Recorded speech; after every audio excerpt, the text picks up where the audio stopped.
Hi, I'm Devi Georg, and today I'm going to show you how to do Kasyapasana.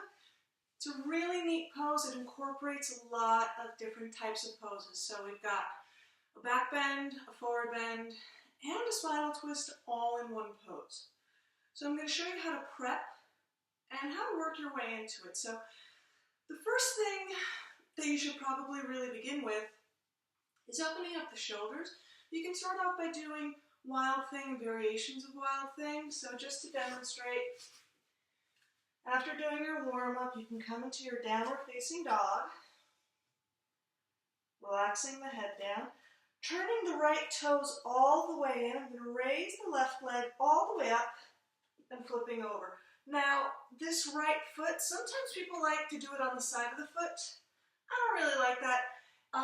There's not a lot of stability there. So, in my opinion, the more of you touching the ground, the easier it is to balance. So I'm going to flip my foot around so that my toes are kind of turning out and pointing towards the back corner of the room.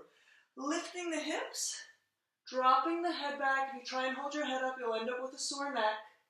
And then from here, I can raise the left arm up, bring the left arm out to the left, try and square the chest with the ceiling, and then releasing the left arm down. If you can touch the floor with your fingertips, that's awesome. If not, don't worry about it. And also coming out of the pose, you just want to come back around the way that you went into it, back into a down dog, releasing out. Making sure you do both sides. And then we're going to start working on the rest of the pose. So, Kasyapasana, it's kind of like a wild thing, but we also have a half bound lotus in there. So I'm just going to tuck my left toes back. I'm going to bring my right foot into half lotus. So from here, I'm trying to turn the sole of the foot up towards the ceiling. This is a lot of ankle flexibility. I just posted an ankle flexibility video last week. So if you have a hard time with lotus or half lotus, it's not your hips, it's your ankles. Just look at that video, it'll set you up nicely. So I'm bringing the right foot in half lotus, holding onto the right foot. Holding onto the right foot with the left hand, I'm going to bring my right arm back, behind me, back of the right hand into the waist, and I'm trying to grab hold of the forearm. From here, I twist through the shoulders, exhaling, looking out over the right shoulder, and then you can lean forward, start bringing that right hand down the forearm. So if you can start off in the elbow crease, leaning forward, start bringing the hand down to grab hold of the foot. Now again, a lot of times I see people do this, they keep the chest square and they can never reach. You have to do the twist here. So eventually, once you have that grip on the foot, you can start intensifying the stretch. So I'm just going to reach the left hand forward, and I'm going to come up onto both my knees. If this is as far as you can go, you can stay here. Otherwise, you can start straightening up. So here we have the hip opener. Trying to square the chest one more time so that it's pointing straight ahead. Of course, this is a really intense shoulder stretch, intense hip opener, intense ankle opener, and releasing that down.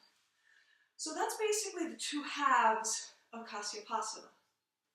So I'm going to go ahead and show you how I like to get into the pose. Different people have different bodies. You're going to find whatever works for you. I encourage you to play with the pose so you can find out how it works best for you. So from here, I'm going to come into my down dog one more time. Pedaling out the feet. I'm going to flip it around actually because I warmed up the one side and not so much the other. So from here, I'm going to turn my left toes in slightly, and I'm going to bring my right foot into half lotus. So personally, I think it's a lot easier to take the bind here. I'm going to reach my right hand back, grabbing hold of the foot. And from here, I start to lift that right knee up. I'm wiggling my left toes out to turn towards the back of the room, lifting the hips, gazes up. And then coming back into that down dog. So part of the challenge here is that it is a balance pose, and you're moving in the balance. So balance is about 95% focal point, drishti. So what we want to do, if we're doing a balancing pose and we're moving, we want to have multiple drishtis, multiple focal points. So as I do this pose, I actually have 3. So I'll do it on the other side. Turning the right toes in, taking the bind. So the first focal point is about 6 inches past my fingertips. My second focal point is just past my camera as I start to flip it around, and my third focal point is on the ceiling.